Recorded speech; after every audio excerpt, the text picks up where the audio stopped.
Okay, guys, this is another type of classifying chemical reactions.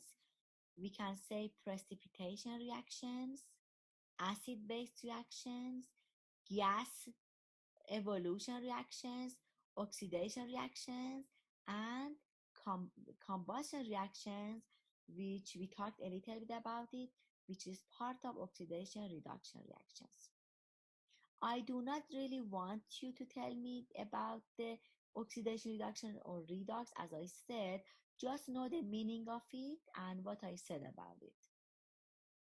What was combustion reaction, guys? Whenever you have a compound that has a carbon and hydrogen and reacts with oxygen, the product is always carbon dioxide and water.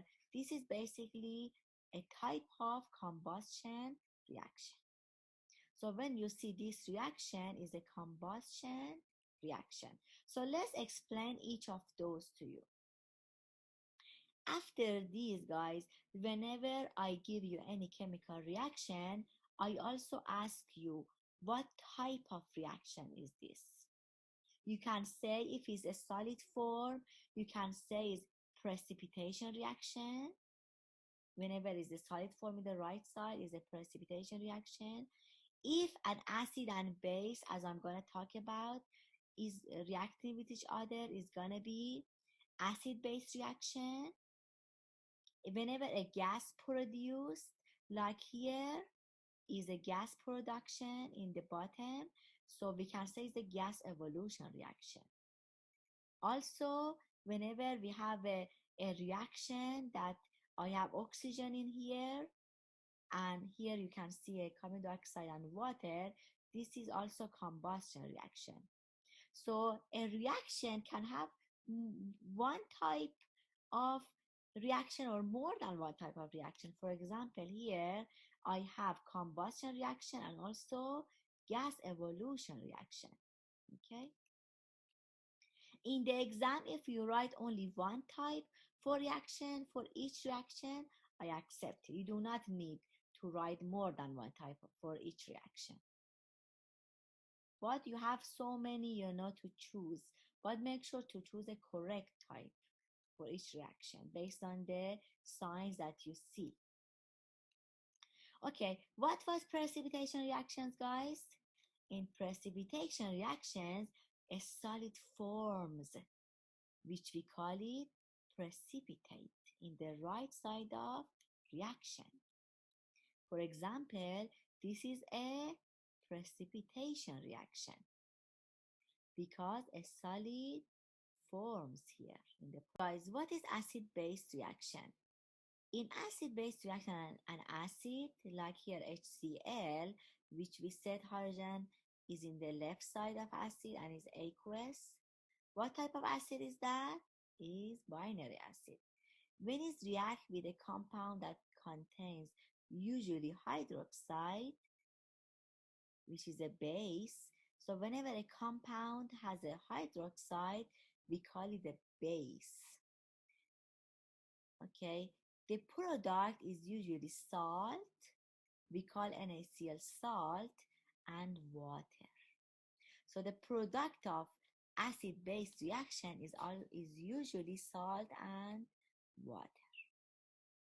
This is acid-base reaction. The net because here water is liquid, we can write the total and net ionic reaction for it. I want you now, before going to next slide, try to write the total and net ionic equation for it. Here you can see the net ionic equation for water. What are acids and bases that are famous? These are the acids and we talked about them, and these are the bases. For now, I'm not gonna give more than these to find acid-base reactions in the exam. Okay, gas evolution. In the gas evolution reactions, we always have a gas as a product. We always have a gas as a product. So it's a little bit tricky, guys. In addition that you see like CO2, as I said, as a gas, you see the sign of gas as a product.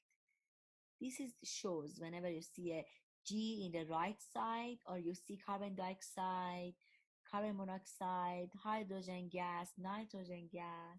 These are gases, right? You directly write this is a gas evolution reaction. But whenever we have some compounds as a product, we also should basically conclude we have a gas in the product. Whenever you have a carbonic acid or H2CO3, this H2CO3 or carbonic acid is not stable in nature. So very quickly it will be decomposed to H2O and CO2. So whenever you find the product for this reaction and you see the product it is H2CO3, you should decompose it to H2O liquid and CO2 gas. So this reaction as a result will be gas evolution reaction. And then you should balance the final reaction.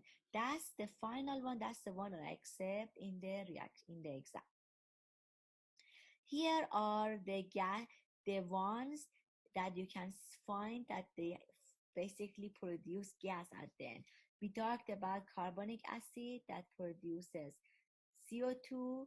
Here is the basically sulfurous acid that produces SO2, and NH4OH that produces NH3. I'm not gonna give more than these in the exam to predict basically which of them gonna produce gas at the end. Okay, these are more gas evolution reactions. Here you can see that what type of reaction is the first one, guys? Is double displacement, right? So if I ask you what's the type of the first reaction, is double, because I have a cation, anion, cation, anion, and they switch. So it's a double displacement reaction. What other type of reaction is that, do you think? Is also gas evolution reaction. Is also gas evolution reaction because H2S is a gas. H2S is a gas. What about this one, guys? We said that when here also is a double displacement reaction, right? So when I predict the product, I see is H2CO3 forms, and then as we said, H2CO3 is going to decompose to H2O liquid and CO2 gas, and then we're going to balance it. This is also going to be gas evolution. This is not, at the beginning we can say, before we decompose it, we can say it's a double. But at the end here, we cannot say this is the double displacement at the final product, the final reaction.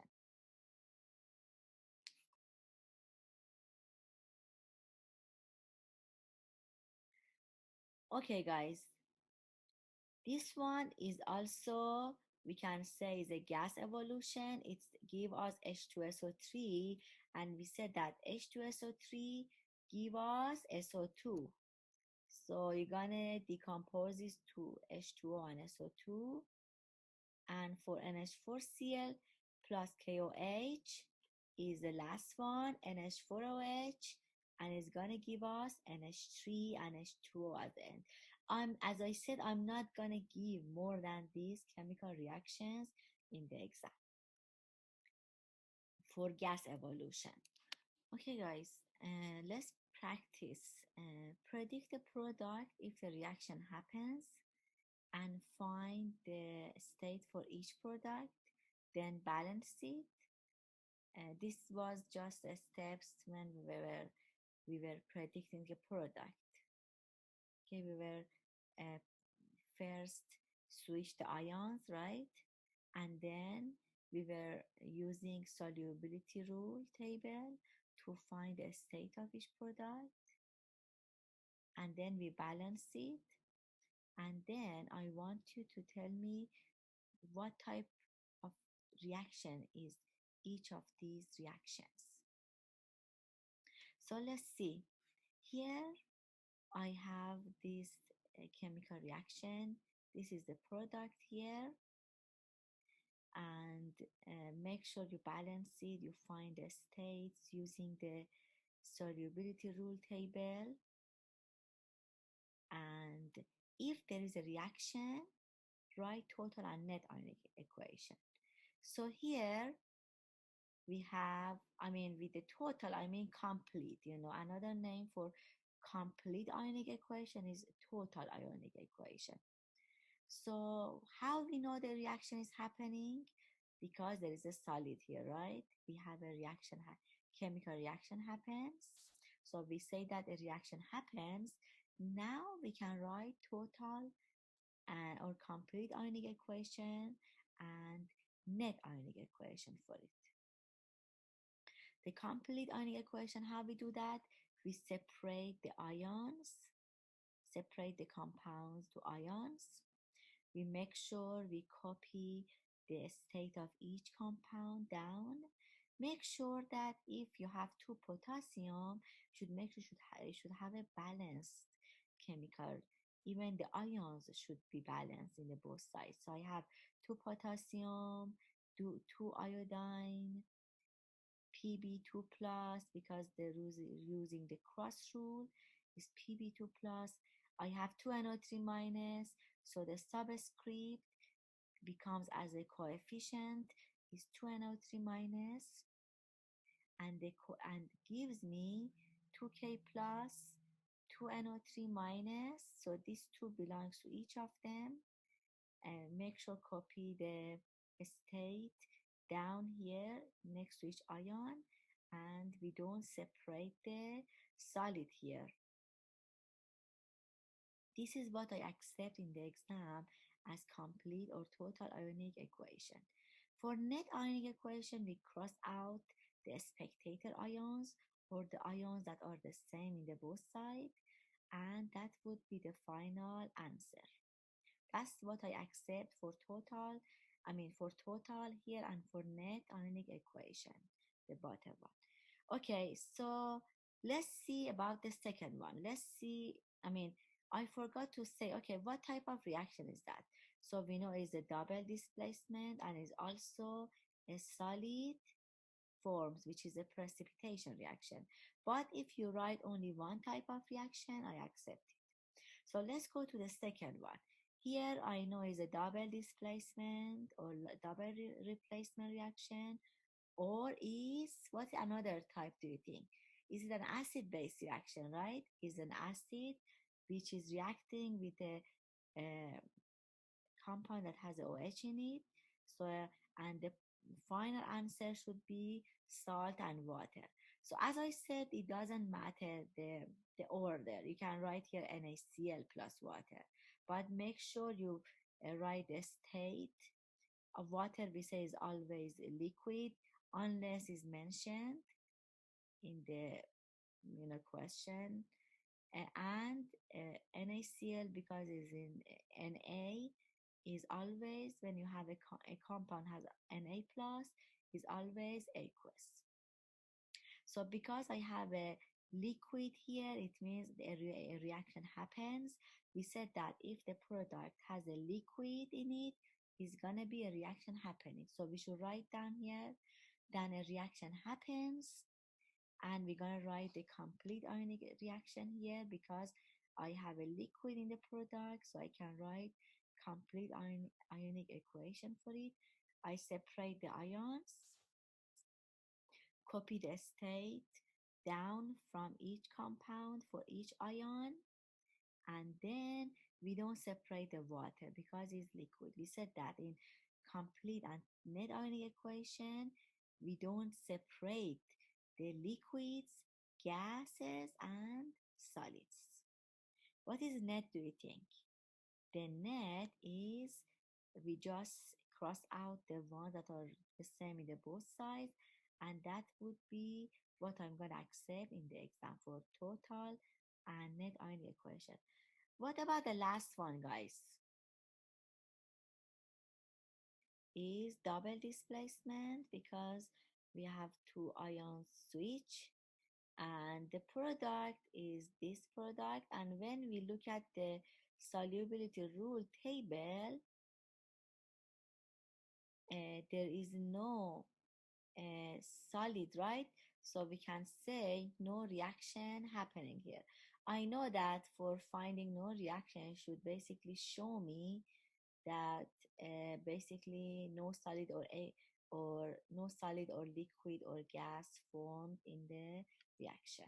So these are the practice, guys. I might also in the exam give you, instead of the formula, name of the compounds.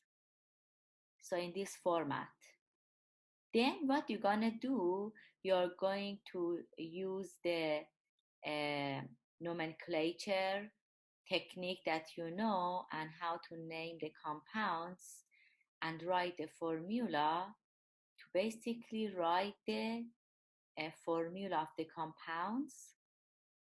And then from then you are going to predict the product, and as I told you, uh, find the state using the solubility rule table, and also balance the chemical reaction.